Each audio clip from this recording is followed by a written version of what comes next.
আলাইকুম। কবিটেক বাংলার পক্ষ থেকে স্বাগতম।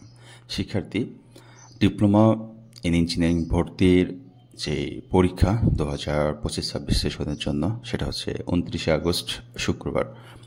শিক্ষার্থীবৃন্দ, তো আগামীকালই তোমাদের পরীক্ষা অনুষ্ঠিত হতে যাচ্ছে। তো সেই পরীক্ষা নিয়ে কয়েকটি কথা তোমাদের বলে দিচ্ছি, একটু মনোযোগ সহকারে শুনবে, এটা তোমার জন্য খুব উপকার হবে। প্রথম যেটা বলতে চাচ্ছি সেটি হচ্ছে, তোমরা জানো তোমাদের একটি অ্যাডমিট কার্ড দেওয়া হয়েছে। অ্যাডমিট কার্ডের কিছু নির্দেশনা ছিল, এটা আর একটা ভিডিওতে তোমাদেরকে দেখিয়েছি। একটি নির্দেশনা তোমাদের ছিল পরীক্ষার জন্য। তো সেই নির্দেশনাটা হচ্ছে, আমরা যদি দেখি যে নির্দেশনাটা আমাদের কেমন ছিল। নির্দেশনাটা এরকম ছিল। এখানে একটা বিষয় তোমাদেরকে বলি, যেটা পরীক্ষার হলে সমস্যা হইতে পারে। সেটা হচ্ছে, পরীক্ষার্থীকে এসএসসি ও সমমানের পরীক্ষার অ্যাডমিট কার্ড এবং রেজিস্ট্রেশন কার্ড পরীক্ষার কেন্দ্রে নিয়ে আসতে হবে।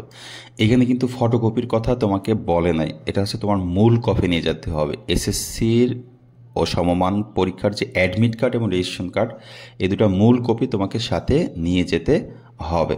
এটা কিন্তু ফটোকপির কথা বলে নাই। ওকে, ফটোকপির কথা বলে তো লিখে দিত, ফটোকপি নিয়ে যেতে হবে। তোমরা অনেকেই মেসেজ করতেছো বা ইমেল করতেছো যে এটা মূল কপি নিব না ফটোকপি দিব, এটা একটা, সেটার জন্য তোমাদেরকে ক্লিয়ার করে দিলাম। এছাড়া যারা মনে করছো ক্যালকুলেটর নিয়ে যাওয়া নিতে পারবা না, অন্যান্য ডিভাইস নিয়ে যাওয়া নিতে পারবা না। এছাড়া পরীক্ষার হলে লেট করে গেলে কিন্তু তুমি ঢুকতে পারবা না। ওকে শিক্ষার্থীবৃন্দ, তাহলে এই হচ্ছে পরীক্ষার নির্দেশনা। আর এখন যেটা আমি তোমাদেরকে দেখাতে চাচ্ছিলাম, যে তোমাদের যেই হইতে পারে, ওই মার্কশিটটা মোটামুটি এমন হইতে পারে। আমি এটা একটা ওয়েবসাইট থেকে নিয়েছি, অনেক ঘাটাঘাটি করে।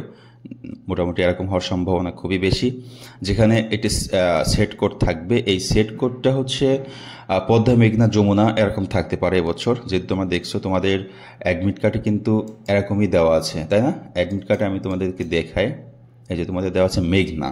তো যদি পদ্মা থেকে শুরু হয়, পদ্মা থাকবে ক, মেঘনা থাকবে গ, খ, যমুনা থাকবে গ, এরকম হবে।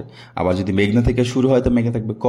তার মানে তোমার এখানে সেট কোড তোমার প্রশ্নে লেখা থাকবে মেঘনা, সেট কোড ক হলে ক, খ হলে খ, এরকম লেখা থাকবে। অথবা তোমার এখানে এরকম থাকতে পারে, এখানে হচ্ছে মেঘনা ক, মেঘনা পদ্মা এরকম থাকতে পারে, সরাসরি নামও থাকতে পারে।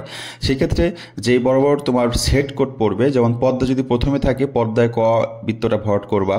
খ যদি মেঘনায় থাকে, খ বরাবর যেই বৃত্তটা থাকবে সেটা ভরাট করবা। ওকে, এছাড়া আমরা যদি দেখি পরীক্ষার রোল, এই রোলটা হচ্ছে তোমার অ্যাডমিট কার্ডের রোল। তোমার একটা অ্যাডমিট কার্ড আছে না? আমি তোমাদেরকে দেখাই। তোমার একটা অ্যাডমিট কার্ড আছে না? অ্যাডমিট কার্ডে একটা রোল আছে পরীক্ষার জন্য। হ্যাঁ, এই যে roll number, admission test roll number. হ্যাঁ, এটা হচ্ছে 7 ডিজিটের। ওকে, তো এই 7 ডিজিটের 7টা ঘর তোমার পরীক্ষার হলে এখানে এরকম থাকবে, 7টা ঘর। তখন তুমি এটা পূরণ করবা। এটা তো পূরণ করতে পারোই। মনে করো তোমার এখানে অ্যাডমিট কার্ডের যে এটা আছে, আমরা যদি দেখে আসি, এখানে আছে 503 141 4। হ্যাঁ, তো এখানে লিখবা 503 141 4, এই ঘরে লিখবা লেখা 505। এই বরাবর নিচে চলে আসলে 5 বৃত্ত ভরাট করবা, এক ঘরে একটাই থাকবে। এরপর হচ্ছে শূন্য থাকবে, কিন্তু শূন্য প্রথমটায়। এরপর এখানে যেহেতু 504 বলছে, 4 এই বরাবর 4 বৃত্ত ভরাট করবা। তোমরা যেহেতু এসএসসি পরীক্ষা দিয়ে আসলা কিছুদিন আগে, তোমাদের মনে আছে এসএসসির যে ওইমার শিটগুলো তোমরা পূরণ করতে, ঠিক সেভাবেই তোমার রোল নাম্বারটা পূরণ করবে। এছাড়া এরকম এখানে কিছু লিখতে হইতে পারে ইংরেজিতে, তোমার নাম, তোমার বাবার নাম, তোমার মায়ের নাম লিখতে হইতে পারে। হ্যাঁ, ওকে, তাহলে এই জায়গায় তোমার স্বাক্ষর দিতে হবে এবং ইংরেজিতে বড় হাতে লিখতে হবে খুব সম্ভব। ঠিক আছে, তো এই হচ্ছে এটা। তারপরে এখানে কোনো বক্সে দাগ দেওয়া যাবে না, প্যাটার্ন কোড থাকবে। তোমার আর কোনো কাজ নেই, তুমি চলে আসবা প্রশ্নে। যখন প্রশ্ন পাবা, দেখো 170টা যখন তোমার প্রশ্ন থাকবে, এই 170টা প্রশ্নই কি তুমি একেবারে সিরিয়ালে 1 থেকে শুরু করে সবগুলোই পারবা? মনে হয় না।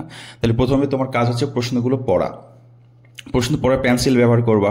প্রশ্ন পড়ার পর তুমি পেন্সিল দিয়ে মার্ক করে রাখতে পারো যে তুমি এটা পারছো, অথবা তুমি একবারে যাইতে পারো। হ্যাঁ, একেবারে ক থেকে শুরু করে, মনে করো যে তোমার বাংলায় পাঠটা খুব ভালোভাবে পড়েছো, বাংলা পাঠ থেকে শুরু করতে পারো, অথবা 1 নম্বর থেকে শুরু করতে পারো। তো 1 থেকে শুরু করলে 1-এর যে প্রশ্ন তুমি পড়বা, পড়ে ঠান্ডা মাথায় যদি অ্যান্সার 100% হয় তুমি প্রথমে বৃত্ত ভরাট করবা, এরপর 2-তে চলে যাবা, যদি এটাও পারো বৃত্ত ভরাট করবা। 3 তুমি পারতেছো না, কনফিউশন, তাহলে এটা তুমি ফাঁকা রাখবা। 4 তুমি পারতেছো না, কনফিউশন, ফাঁকা রাখবা। 5 আবার পারতেছো, বৃত্ত ভরাট করবা। এভাবে 70টা প্রশ্ন তুমি শেষ করবা। করার পর যেগুলো ফাঁকা ছিল সেগুলো তুমি আবার চলে আসবা, যেগুলো হালকা কনফিউশন ছিল সেগুলো তুমি এবার অনুমান করে দিতে পারো। অনুমান করে দেওয়ার পর তারপরেও দেখবা কিছু প্রশ্ন তোমার ফাঁকা থাকতেছে। এরপর তুমি ফাঁকা থাকলে পাশের জনের হেল্প আশা করা যায়, পাওয়া যায় না এসব পরীক্ষায়। এরপর তুমি তোমার বিবেকে যেটা বলছে সেভাবে দিয়ে তুমি 70টা প্রশ্নই বৃত্ত ভরাট করে আসবা, যেহেতু এখানে কোনো নেগেটিভ মার্ক কিন্তু নাই, কারণ নেগেটিভ মার্কের কথা বলে নাই। শিক্ষার্থীবৃন্দ, এই হচ্ছে তোমাদের 2025-26 সেশনের যেই পরীক্ষা অনুষ্ঠিত হবে, টেস্ট পরীক্ষা, সেটা নিয়ে কিছু কথা বললাম। এবং অবশ্যই পরীক্ষার অ্যাডমিট কার্ডের যে নির্দেশনাগুলো আছে, অ্যাডমিট কার্ডের নির্দেশনা অনুসারে তোমাকে কিন্তু পরীক্ষার হলে বসতে হচ্ছে। সবার জন্য শুভকামনা থাকলো। শিক্ষার্থীবৃন্দ সবাই ভালো থাকবে, সুস্থ থাকবে, কবিটেক বাংলার সাথেই থাকবে। আল্লাহ হাফেজ।